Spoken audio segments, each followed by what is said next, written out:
మీ అమ్మాయిలకి మీ అనుచరులకి ఈ సందర్భంగా మీ చెప్పాలనుకునేది? సహనం చాలా అవసరం రాజకీయాలు.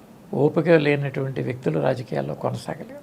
2 మనసుకు నచ్చి పనిచేయాలి తప్ప పరిస్థితుల ప్రభావాలు బట్టి మనసును వదిలేయకూడదు. అనేక పార్టీలు ఉద్వెత్తులు వస్తూ ఉంటాయి, వెళుతూ ఉంటాయి. ఆ ఉవ్వెత్తు తరంగాలను చూసి మనసు జారిపోయే పరిస్థితి ఉండదు. సిద్ధాంతం పట్ల నిబద్ధతను పెంచుకునే ప్రయత్నం చేయాలి.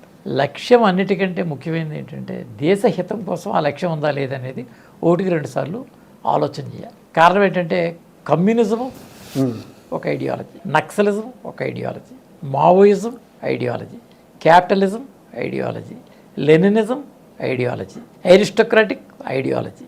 ఇన్ని ఐడియాలజీస్ ఉన్నా ఈ ఐడియాలజీస్ మీద నీకు అవగాహన ఉన్నప్పుడు ఈ సమాజానికి ఉపకరించేటటువంటి ఏ ఐడియాలజీ ఉంటుందో ఆ ఐడియాలజీ పాటించాలి. అంటే దాని అర్థం నీకు స్వధర్మాన్ని పాటించేటటువంటి ప్రయత్నం ఉండాలి.